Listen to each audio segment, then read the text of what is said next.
생존 우선순위 서바이벌 프라이어리티 2025년 11월 14일자를 진행하도록 하겠습니다. 1.25 배속을 보시기 바라고요. 구독, 좋아요도 부탁드립니다. 오늘의 편지 내용들이 되겠습니다. 중국이 역대 최대인 7.4조엔 투자해도 반도체 전쟁 못 이기는 진짜 이유라는 제목으로 문예춘추 온라인에서 12월 14일 날 보도를 했습니다. 에브리싱 히스토리와 지정학 머니가 낳는 문명의 파괴와 창조, 에민 율마즈가 낸 책의 내용을 발췌 편집을 했다고 합니다. 그 중에서 저도 또 핵심 부분을 또 좀 발췌를 해봤습니다. 중국산 반도체가 세계를 제패할 것인가? 메이드 인 차이나 2025로 대표되는 산업정책 아래 수백조엔 규모의 펀드를 마련해 국내 반도체 기업의 자금을 지원하고 있다. 중국은 2025년까지 주요 반도체의 국내 자금률을 70%까지 끌어올리는 것을 목표로 한 이 계획은 세계 반도체 시장에서 미국 패권에 대한 도전이다. 2024년에는 반도체 산업에 특화된 거대한 관제 펀드에 사상 최대가 되는 3,440억 위안, 약 7.4조 엔 기금을 마련해 상해 미전자 장비 집단 SME이 개발하는 리소그래픽 장치나 화웨이의 AI 엑셀레이터 등의 집중 투자가 예상되고 있다. 중국은 첨단 재료와 제조, 인공지능, 컴퓨팅, 커뮤니케이션, 에너지 환경, 양자 기술, 바이오 테크놀로지, 유전자 기술 및 백신과 센싱, 타이밍, 내비게이션, 방위라는 7장르의 44개 최첨단 기술 중 37개의 기술에서 중국이 상위에 랭크되어 있다. 그리고 나머지 7개가 미국이다.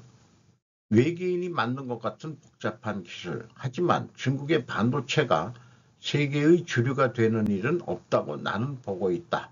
왜냐하면 반도체 제조에는 매우 복잡한 공급망이 필요하기 때문이다. 중국에 의한 군사 전용 가능한 첨단 기술의 획득을 강하게 경계하는 미국 정부는 2022년 10월에 반도체 및 반도체 제조 장치 중국의 판매 제한 등 조치를 발표하고 그 후도 대상 품목을 규제하고 있다.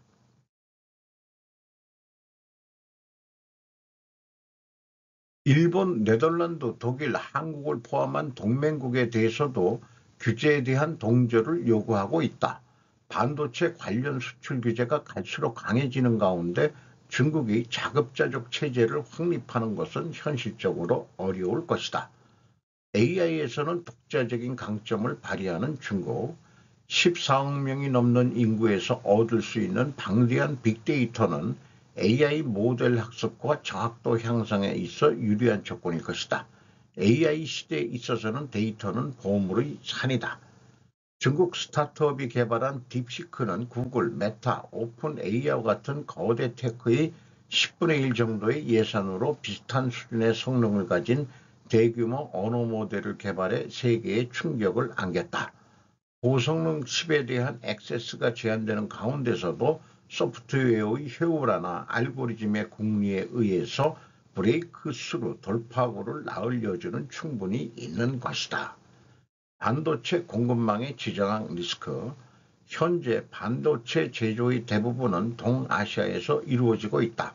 중국, 대만, 한국, 일본이 중심이고 여기에 조금이나마 싱가포르와 말레이시아가 가세한다. 덧붙여서 반도체 제조에 불가결한 원재료, 예를 들면 네온가스, 주로 우크라이나나 코발트, 주로 콩고 민주공화국 등 공급원이 지리적으로 한정되어 있는 것도 많다. 그 반도체의 대부분이 화약고가 되고 있는 동아시아의 4개국의 집중되고 있는 것은 미국의 안보상의 큰 문제도 된다. 대만 유사시의 지정학적 리스크. TSMC가 일본 구마모토 현 등의 반도체 공장을 건설한 것은 유사시에 대비해 일본을 소개지로 삼았을 가능성이 높다. 게다가 TSMC는 2025년 4월부터 애리조나주의 미국 내에서는 세 번째가 되는 반도체 공장을 건설 중이며 또 유럽 사업 확대의 일환으로 독일 뮌헨에 설계센터를 신설한다라고 되어 있습니다. AI에서의 독자적인 강점을 발휘하는 중국에 대해서는 제가 며칠 전에 국내 AI 챔피언전에서 우리나라도 미국 AI에 비해서 10분의 1 정도의 이 GPU로서 충분히 구동이 가능한 알고리즘을 개발한 업체를 소개를 했었죠.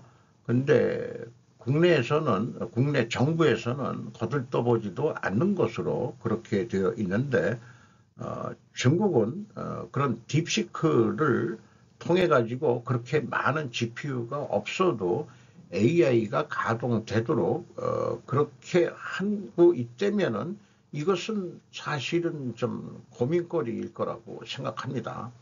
우리나라가 AI에도 강국이 되어야 될 텐데 말이죠. 7세대 HBM 2027년 HBM 수요 40% 차지, 삼성전자 SK하이닉스 고지 선정 경쟁 불붙었다.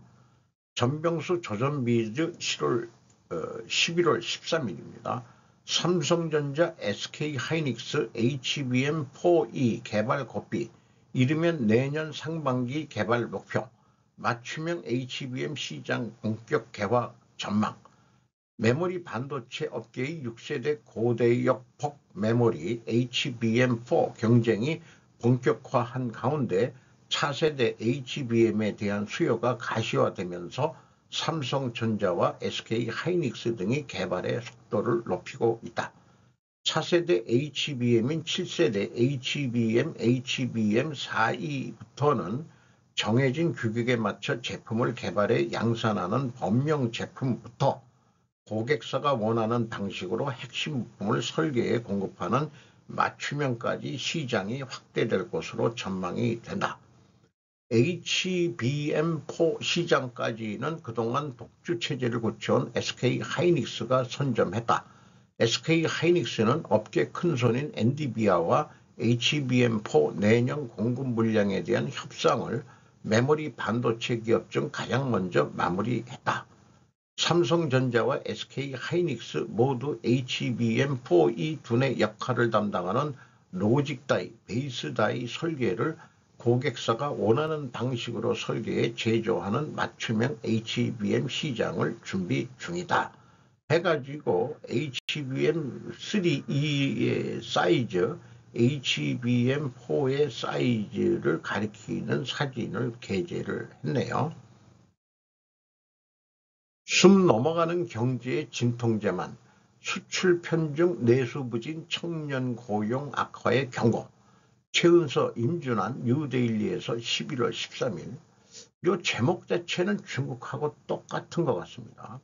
반도체만 믿는 회복론엔 경제체질 개선 없인 착시일 뿐, 지속적 재정 여력 없어 소비 투자 생산 등 모두 위축. 일본의 잃어버린 30년 닮아간다. 양극화 거품 경제 우려. 정부는 반도체 수출 호조를 근거로 경기 회복을 주장하고 있지만 전문가들은 수출 편중, 내수 침체, 고용 악화, 환율 불안, 양극화 심화 등 전방위적 리스크를 지적하며 지금은 낙관이 아니라 구조적 대응이 필요한 시점이라고 경고한다. 안동현 서울대 경제학과 교수는 3년 전만 해도 반도체 시황이 나빠지면서 삼성전자와 SK하이닉스가 법인세를 거의 내지 못했고 그 결과 세수 부족 현상이 발생했다고 지적했다. 박정수 서강대 경제학과 교수 역시 우리나라 경제 규모로 볼 때 하나의 산업만 믿고 가기에는 위험 요소가 크다며 제조업과 건설업이 악화되는 가운데 반도체 수출로만으로 경기 회복을 장담할 수는 없다고 말했다. 그는 특히 정부가 반도체 사이클이 인공지능 붐을 타고 상승할 것으로 기대하지만 이는 불확실성이 큰 전망이다. 연병배 충남대 경제학과 교수는 소비 쿠폰은 반짝 효과만 있었고 숨 넘어가는 사람에게 진통제를 잠깐 놓은 것과 다름없다. 환율 불안도 경제의 불확실성을 키우는 요인이다. 최근 원달러 환율은 1470원대를 돌파하여 수입 원자재 비용 상승과 소비자 물가 상승으로 이어질 가능성이 커졌다. 원화가 약세돼서 환율이 상승하면은 금리 인상은 해야 된다는 논리가 나오죠. 중국이 일본처럼 잃어버린 30년에 들어가는 것 같은데 한국은 어떻게 벗어날 수 있을 것인가 질문을 던져보게 됩니다. 일본 다카이치 총리 BOJ의 물가 상승이 아닌 임금 상승을 통해 인플레이션을 유도할 것을 촉구. 에코노타임즈에서 11월 12일입니다. 일본 총리 사나이 다카이치는 일본의 인플레이션이 치솟는 식료품 비용보다는 임금 인상에 의해 주도되기를 바란다고 강조하며 저금리 유지를 선호한다고 밝혔습니다. 수요일 의회에서 연설한 다카이치 총리는 일본이 다시 디플레이션에 빠질 수 있다는 우려를 표명했는데 이는 소비자 지출을 억제하고 기업 이익을 억제하며 임금 상승을 제어할 수 있는 시나리오입니다. 생활비 상승의 영향에 대응하기 위해 다카이치는 가계부담을 완화하고 성장 부분에 대한 투자를 촉진하기 위한 정부 패키지 계획을 발표했습니다. 다카이치 총재는 또한 일본은행과의 긴밀한 협력을 촉구하며 중앙은행이 비용 압박보다는 임금 주도 성장을 통해 2% 인플레이션 목표를 지속 가능하고 안정적으로 달성할 것이라는 희망을 표명했습니다. 확장적인 정책 기조로 유명한 다카이치 총재의 발언은 저금리에 대한 정부의 압력과 임박한 금리 인상에 대한 시장의 기대 사이에서 균형을 맞춰야 하는 BOJ가 직면한 과제를 강조합니다. 지난달 BOJ가 기준금리를 0.5%로 유지한 가운데 우에다 가즈오 총재는 임금 상승 추세가 지속된다면 이르면 12월에 금리 인상이 단행될 수 있다고 암시했습니다. 그러나 분석가들은 금리 인상을 늦추는 것이 엔화를 더욱 약화시켜 수입 비용을 증가시키고 인플레이션을 부추길 수 있다고 경고합니다. 일본도 엔화가 약세돼서 환율이 상승하면 금리 인상을 해야 될 것입니다. 우리나라하고의 금리 차이가 크긴 합니다만은 그래도 우리 쪽에서 볼 때는 일본의 금리가 올라간다 그래도 우리보다는 매우 저금리가 되는 거죠. 참 거시경제의 그 환율과 금리의 그 연관성 이런 것들은 참 과제인 것 같습니다. 상하수도 정부 주도로 경영 광역화, 보조금 신설로 통합 추진 노후화, 인구 감소 대응. 11월 14일 5시 요미우리 신문입니다. 인구 감소에 의해 경영이 엄밀해지고 있는 시읍면의 상하수도 사업에 대해서 국토교통성은 복수의 지자자치제에 의한 통합 광역화를 국가주도로 진행할 방침을 굳혔다. 내년도 새로운 보조제도를 창설해 수십만 명 규모나 현 단위로의 통합 광역화를 재촉한다. 시설의 통폐합이나 이런 관리를 위해 비용을 삭감해 관로 등의 노후화 대책을 진행시키는 것과 동시에 새로운 인구 감소를 내다보고 경영 기반의 강화를 도모한다. 상하수도는 원칙적으로 각 자치단체가 정비 경영하고 있으며 상수도, 간이수도 포함 사업자는 약 3,500, 하수도는 약 1,500개가 있다. 동성 간부는 장래적으로는 인구 감소가 한층 더 진행되어 갱신이 필요한 관로도 증가한다. 복수자치제의 통합 광역화의 가세에 민간업자의 업무 위탁이나 과소지에서의 정화조의 보급 등도 진행시킬 필요가 있다라고 하고 있다. 국교성은 통합 광역화에 의해 시설의 통폐합에 의한 유지관리비의 삭감, 관로의 갱신 수선의 공동발주에 의한 경비 삭감, 부족한 기술 직원 등의 확보, 상하수도 요금의 억제 등을 기대할 수 있다고 하고 있다. 최근 일본의 중앙정부의 여러 가지 혁신 정부 효율화 같은 거, 미래전략본부, 그다음에 인구 대책본부 뭐 이런 것들을 지금 TFT가 막 구성이 되고 있는데, 이것도 지금 중앙정부에서 지방에 있는 그 상하수도를 중앙집권적으로 관리하겠다는 뜻으로 해석이 됩니다. 그래서 한국의 경우 여러 번 저도 주장을 했습니다만, 지방자치제를 한다고 해도 국고보조금이 없으면 운영할 수가 없기 때문에 한국은 지방자치제를 없애야 한다고, 없애야 국고 낭비를 줄일 수 있을 것이라고 저는 강하게 강조합니다. 일본이 국토교통성이 나서는 것은 중앙집권 정치의 시발을 알리고 있는 거 아닌가. 우리가 지방자치의회 뭐 이런 시잘데없는 그런데 돈 나가는 걸 다 절감하고, 우리나라 지금 재정 적자를 가고 있는데 불필요한 돈들을 싸그리 좀 없애고 필요한 곳에 집중 투자를 할 수 있는 그런 강력한 중앙집권적인 국가가 되어야 되고 합니다. 선거표를 위해서 지방 상생 균형 발전 이따위 얘기들을 하고 자빠졌는데, 인구의 그 도시 집중화 등으로 인해 가지고 정책을 도시 중심적으로도 하고 지방은 공장 중심적으로 하는 그런 것들이 필요하지 않겠는가, 그런 생각을 하게 됩니다.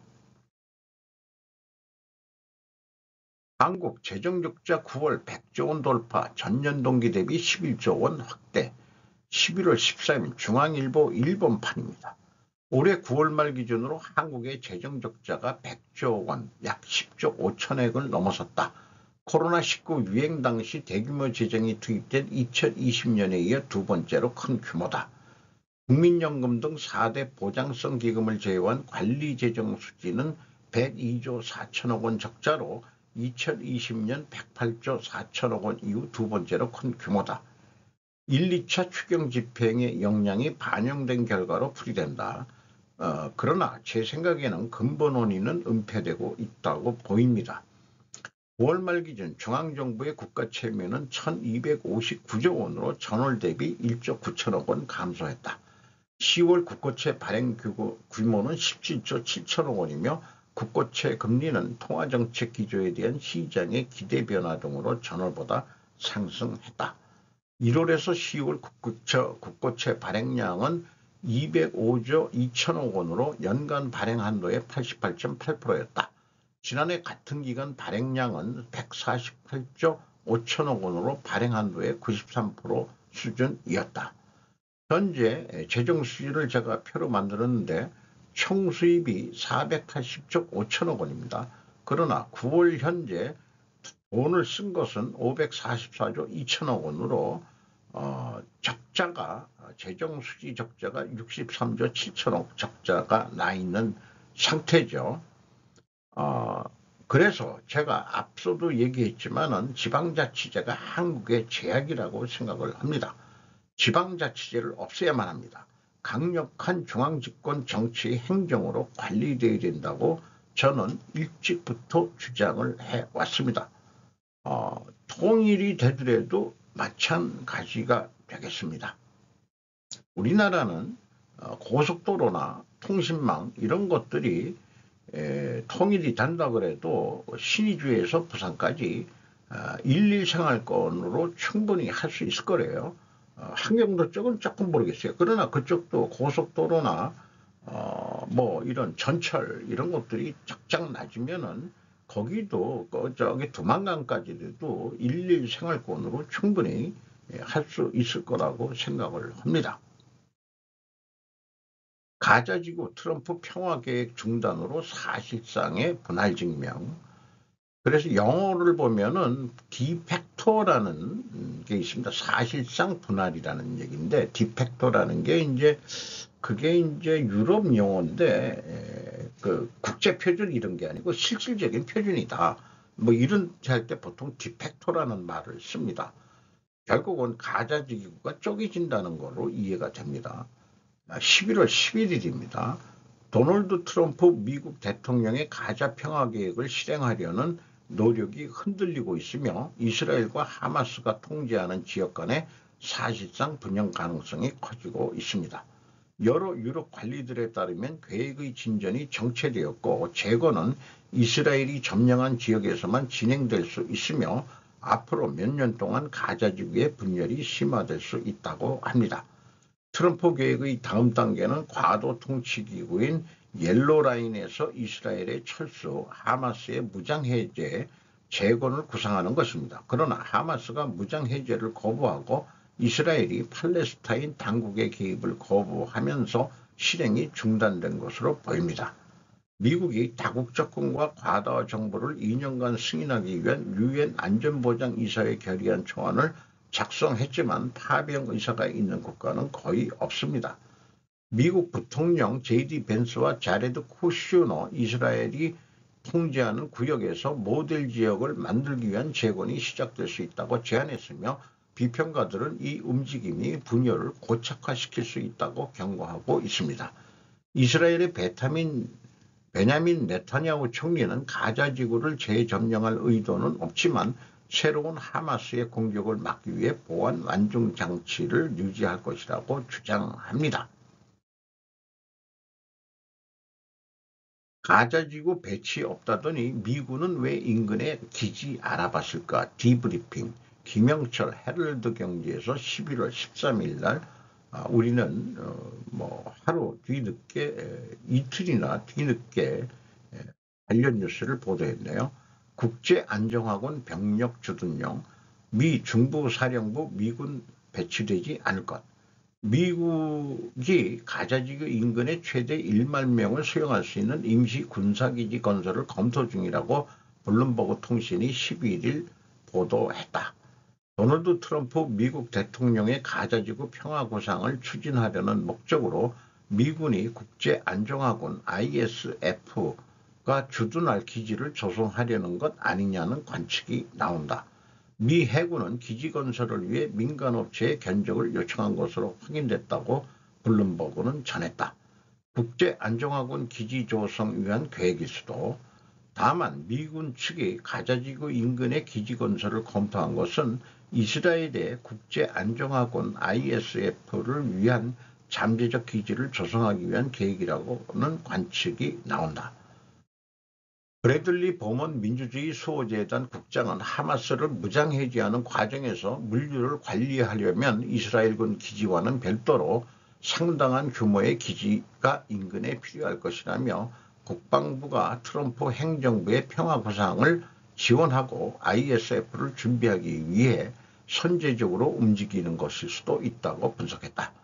미국이 주도할 ISF에 현재까지 인도네시아, 아제르바이잔, 이집트, 튀르키예 등이 파병 의사를 밝힌 것으로 전해졌다. 문제는 서방 국가에서는 국제안정학원에 별로 관심이 없다는 것이죠. 제가 알기로 가자 북부 지방을 이스라엘이 점령을 하고 하마스는 이제 이집트 국경 쪽으로 거의 다 밀렸는데 그 해변 쪽이 석유가 나온다는 얘기죠. 그러니까 석유 확보를 위해서라도 분할을 시키려고 하는 것 같습니다. 저는 그렇게 느껴집니다. 한전 3분기 영업이익 5.6조 사상 최대. 최우석 세계일보 11월 14일. 전년비 66% 올라갔다. 매출도 신기록. 산업용 전기요금 인상 등 영향. 산업용이 올라가니까 기업들은 더 실적이 안 좋아지죠. 부채 206조 부담 완화 역부족. 한전은 발전용 연료 가격 안정과 요금 조정, 자구 노력 등의 역량으로 2023년 3분기를 기점으로 9개 분기 연속 연결 기준 영업이익 흑자를 낼 수 있었다고 자평했다. 3분기 영업이익과 매출은 모두 한전 창사 이래 분기 기준 최대 규모다. 한전의 수익성이 크게 개선됐음에도 재무위기 해소까지는 시간이 걸릴 전망이다. 한전은 2021년에서 2024년에만 43조 원대의 누적 영업적자를 냈다. 6월 말 기준 한전의 연결 기준 총 부채는 206조 2천여억 원에 달한다. 한전은 올해 1 내지 3분기 이자 비용만으로 하루 약 120억 원씩 총 3조 2,794억 원을 지출했다. 이는 전년 동기 3조 4,229억 원과 유사한 수준이다. 한전은 인공지능 확산, 첨단산업 육성 등 미래 핵심 산업의 안정적 전력 공급을 위한 전력망 확충에 소요되는 막대한 투자 재원을 마련하기 위해서 지속적 재무 개선이 필요한 상황이라고 밝혔다.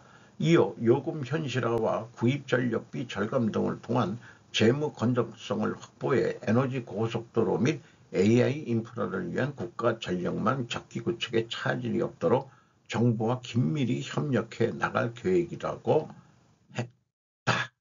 이런 얘기인데요. 한마디로 전기료를 문재인 정권 때는 억제를 했던 게 누적 적자의 시발이라고 볼 수 있겠습니다.